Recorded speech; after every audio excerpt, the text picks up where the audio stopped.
Hi viewers, welcome to our channel. ప్రస్తుతం మనతో పాటు దాము బాలాజీ గారు సీనియర్ జర్నలిస్ట్ ఉన్నారు. వారితో ఒకసారి మాట్లాడదాం. సార్ నమస్కారం. సార్ చంద్రబాబు నాయుడు గారి పైన మంత్రులు తిరుగుబాటు చేస్తున్నట్టుగా వార్తలు వినిపిస్తూ ఉన్నాయి సార్. అంటే నిన్న కేబినెట్ మీటింగ్ జరిగింది. అయితే ఈ మీటింగ్ లో చంద్రబాబు నాయుడు గారు మంత్రులందరినీ కూడా క్లాస్ పీకారు అని చెప్పేసి వార్తలు వచ్చాయి. సో ఈ నేపథ్యంలోనే మా క్లాస్ పీకారు అని చెప్పేసి వాళ్ళంతా కూడా సీరియస్ అయ్యి తిరుగుబాటు చేస్తున్నట్టుగా తెలుస్తుంది. మరి ఏం జరిగింది? ఎందుకు చంద్రబాబు నాయుడు గారు సీరియస్ అయ్యారు? మరి మంత్రులు ఎందుకు తిరుగుబాటు చేస్తున్నారు? నిన్న కేబినెట్ మీటింగ్ జరిగింది. ఈ మీటింగ్కి పవన్ కళ్యాణ్ రాలేదు, ఆయనకి ఆరోగ్యం బాగాలేదని. సో ఈ మీటింగ్ జరిగిన తర్వాత ఒక వార్త ఇప్పుడు వైరల్ అవుతుంది. అదేంటంటే ప్రత్యేకంగా చంద్రబాబు మంత్రులకి క్లాస్ పీకాడని చెప్తున్నారు. ఆల్రెడీ గత కొంతకాలంగా చంద్రబాబు ఎమ్మెల్యేలకు కూడా క్లాసులు పీకుతున్నాడు ఎక్కడికక్కడ. ఎందుకంటే 10 నెలల్లో ఎమ్మెల్యేల మీద తీవ్ర వ్యతిరేకత వచ్చింది. సో ఆ సందర్భంగా వాళ్ళ ఎమ్మెల్యే చేసే తప్పుల వల్ల ప్రభుత్వానికి ఇబ్బంది పడుతుంది. నేను లోకేష్ చాలా కష్టపడుతున్నాం రాష్ట్రాన్ని అభివృద్ధి చేయాలని, వీళ్ళ వల్ల మాకు ఇబ్బందులు వస్తున్నాయి అనేది చంద్రబాబుకున్న కోపం. అట్లాగే తెలుగుదేశాన్ని సపోర్ట్ చేసే మీడియా కూడా ఎక్కడికక్కడ స్థానికంగా ఎమ్మెల్యేలు ఏ రకంగా ప్రజల వనరులను దోచుకుంటున్నారు, ప్రజలకు ఇబ్బంది కలిగించే విధంగా వ్యవహరిస్తున్నారు, చాలా చోట్ల వైసీపీ నాయకులతో లోకల్ నాయకులతో కొమ్మక్కైపోయి వనరులు కావచ్చు, అంటే ఇసుక కావచ్చు, మద్యం కావచ్చు, గ్రావెల్ కావచ్చు, మైన్స్ కావచ్చు, ఇలాగ అక్కడ లోకల్గా ఏ వనరులు ఉంటే ఆ వనరులు, వాటితో పాటు కలెక్షన్స్, అంటే కింద మటన్ కొట్టు దగ్గర నుంచి వదిలిపెట్టలేదు. అందరు వ్యాపారస్తుల దగ్గర వాళ్ళు మామూలు కలెక్ట్ చేయడం జరుగుతుంది పెద్ద ఎత్తున. సో రియల్ ఎస్టేట్ కావచ్చు, ఇతర వ్యాపారాలు కావచ్చు, ఇవన్నీ పెద్ద ఎత్తున జరుగుతున్నాయి. దీన్ని అడ్డుకట్ట వేయకపోతే చంద్రబాబుకి ఇబ్బంది అవుతుంది. గతంలో కూడా 2019లో కూడా ఇదే జరిగింది. ఎమ్మెల్యేలు చేసిన అరాచకాల వల్లే చంద్రబాబు ఓడిపోయేటప్పుడు కూడా అని తెలుగుదేశం సపోర్ట్ చేసే మీడియానే మాట్లాడుతుంది. ఇప్పుడు కాంటెక్స్ట్ ఏంది? చంద్రబాబు మంత్రులను ఎందుకు తిట్టాడు, లేకపోతే మందలించాడా, ఏ భాష అన్న వాడినా మంత్రులను మాత్రం సీరియస్గా క్లాస్ పీకాడు. ఎందుకంటే ప్రధానంగా 2 కారణాలు. ఒకటి, ప్రజల్లోకి వెళ్ళి తమ చేసే గొప్ప పనులని ప్రజల్లోకి వివరించాలని ఆయన ఆ సందర్భంగా ఒక మాట వాడాడని కూడా వార్తలు వచ్చాయి. అదేంటంటే దేశంలోనే ఎక్కడా లేని విధంగా మనం సంక్షేమ కార్యక్రమాలు అమలు చేస్తున్నాం, దీన్ని మీరు ప్రజల్లోకి తీసుకెళ్ళాలని ఆ మాట చెప్పినప్పుడు అందరూ మంత్రులు నవ్వినారని కూడా చెప్తున్నారు. ఎందుకంటే సంక్షేమ కార్యక్రమాలు ముఖ్యంగా సూపర్ 6 అసలు అమలే చేయలేదు ఈ ఇయర్. మా ఎవ్రీ చైల్డ్కి 15,000 ఇస్తామని ఇవ్వలేదు. రైతులకి రైతు భరోసా కింద 20,000 ఇస్తామని ఇవ్వలేదు. నిరుద్యోగ భృతి ఇవ్వలేదు. మహిళలకి 18 ఏళ్ళు నిండిన వాళ్ళకి 1,500 ఇస్తామని ఇవ్వలేదు. గ్యాస్ సిలిండర్ సరిగా అమలు కావట్లేదు. తర్వాత ఉచిత బస్సు లేదు. ఇవేవి లేకుండా దేశంలోనే ఈ సంక్షేమ కార్యక్రమాలు గొప్పగా అమలు చేస్తున్నాం చంద్రబాబు అంటే వీళ్ళు నవ్వారని. అదే కాకుండా చంద్రబాబే ఈ మధ్యకాలంలో ఖజానాలో డబ్బులు లేదు, నాకు చాలా చేయాలని ఉంది, అందుకే చేయలేకపోతున్నాను, ఆయన అనేకసార్లు చేతులు ఎత్తేసిన సందర్భం కనబడుతుంది. మరోవైపు ఎలక్ట్రిసిటీ బిల్లులు పెరిగాయి. ఈవెన్ హౌస్ ట్యాక్స్ కూడా గతంలో జగనే ఎక్కువ పెంచాడు, మేము వస్తే పెంచమని చెప్పారు. ఇప్పుడు హౌస్ ట్యాక్స్ పెంచారు, కరెంటు బిల్లులు పెంచేశారు. మిడిల్ క్లాస్ మీద ఎఫెక్ట్ అయింది, లోవర్ క్లాస్ మీద అయింది. అసలు డబ్బులు సర్క్యులేట్ అవ్వడమే మానేసింది. నెగిటివ్ జిఎస్టీ గ్రోత్లోకి వెళ్ళిపోయింది. ఇటువంటి కండిషన్లో చంద్రబాబు క్లాస్ బెక్కుతున్నాడు అనేది వాళ్ళకున్న ఆవేదన. రెండవ కారణం చంద్రబాబు క్లాస్ బెక్కడానికి, ఈ మధ్యకాలంలో జగన్ యాక్టివ్ అయ్యాడు, అగ్రెసివ్ అయ్యాడు, వైసీపీ వాళ్ళు అగ్రెసివ్ అయ్యారు. జగన్ అనేక విమర్శల్ని ముందుకు తీసుకొస్తున్నారు. ముఖ్యంగా ప్రధానంగా ఈ మధ్య 2 సంఘటనలు చోటు చేసుకున్నాయి. అది మతపరమైనవి. ఒకటేమో ప్రవీణ్ మరణం. ఆ ప్రవీణ్ మరణం మీద ఎప్పుడూ లేనంతగా ఈ ప్రభుత్వానికి వ్యతిరేకత ఒక వర్గం నుంచి, ముఖ్యంగా క్రిస్టియానిటీ నుంచి, దళితుల నుంచి వ్యతిరేకత వచ్చింది.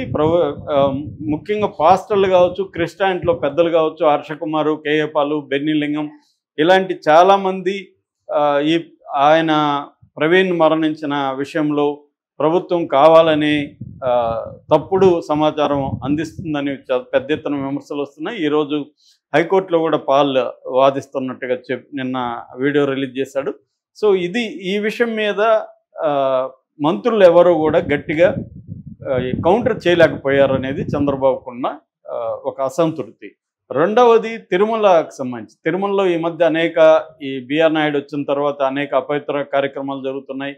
లడ్డు దగ్గర నుంచి ఆ తర్వాత అక్కడ తొక్కిసలాట్లో చనిపోయిన దగ్గర నుంచి మొన్న మద్యము అలాంటిది నాన్ వెజ్ మద్యం అక్కడ దొరికింది, తర్వాత ఆవులు వరుసగా చనిపోతున్నాయి, ఇలాంటి అనేక ఫ్లైట్లు అనేక సార్లు పైన వెళ్తున్నాయి, ఇలాంటి అనేకం జరుగుతుంటే అక్కడ భూమన కరుణాకర్ కావచ్చు, ఎస్వి సుబ్బారెడ్డి కావచ్చు, గతంలో ఉన్న వైసీపీ టిటిడి చైర్పర్సన్స్ వాళ్ళు పెద్ద ఎత్తున దీన్ని ప్రచారం చేస్తున్నారు. రీసెంట్గా ఈ ఆవుల చనిపోయిన విషయానికి సంబంధించి చాలా గట్టిగానే భూమన కరుణాకర్ రెడ్డి లాంటి వాళ్ళు మాట్లాడుతుంటే ఎక్కడా కూడా మంత్రులు స్పందించట్లేదు, మంత్రులు దాన్ని అడ్డుకోవట్లేదు.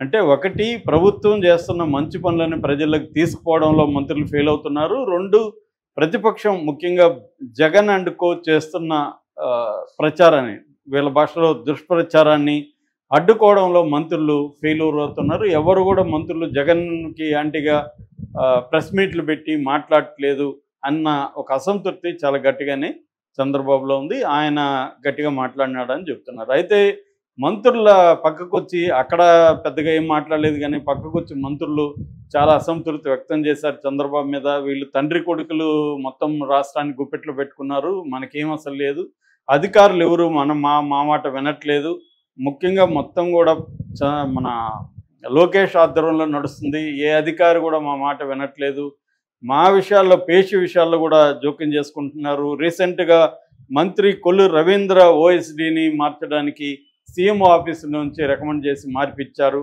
ఇలాగ మంత్రుల పేషీలో మంత్రుల దీంట్లో కూడా మంత్రుల మాట చెల్లుబాటు కావట్లేదు, సీఎంఓ ఆఫీస్ నుంచి లేదా లోకేష్ నుంచే కంట్రోల్ జరుగుతున్నాయి. సకల శాఖ మంత్రిగా లోకేషే బిహేవ్ చేస్తున్నాడు. ఇంకా మా మాట ఎవరు విన్నప్పుడు మేము ఎలా దీన్ని ప్రజల్లోకి వెళ్ళాలి అనేది నెంబర్ 1. నెంబర్ 2, అసలు సూపర్ 6 అమలు అనేది చేయకుండా మరోపక్క కరెంట్ ఛార్జీలు పెంచడం, ట్యాక్సులు పెంచడం, రైతుల విషయాన్ని పట్టించుకోవడం, ఆక్వా రైతుల ఆందోళన ఉంటే వాళ్ళని పట్టించుకోవడం, మిర్చి రైతుల ప్రాబ్లమ్స్ ఇవన్నీ ఉంటే మనం ఇప్పుడు జనంలోకి వెళ్ళి మాట్లాడితే మనల్ని నిలదీస్తూ ఉన్నారు జనాలు. మీరేం చేయలేదు 10 నెలలుగా, జగన్ పాలనే బెటర్ అంటున్నారు, మేము ఎలా మొఖాలు చూపించి వెళ్ళాలి అనేది వాళ్ళు ఆందోళన ఎక్స్ప్రెస్ చేసినట్టుగా తెలుస్తుంది.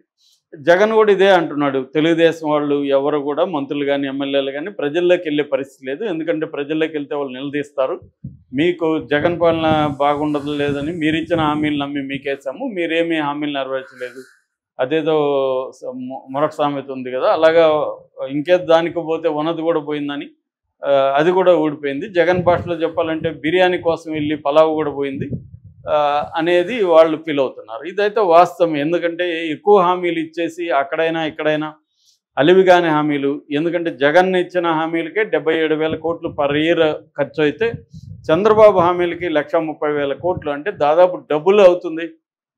ఆల్రెడీ జగన్ ఇచ్చిన వాడి అమలు చేయడానికే ఆయన 10 లక్షలు 13 లక్షలు నోటికొచ్చిన ఫిగర్లు చెప్పారు వీళ్ళు అప్పులు.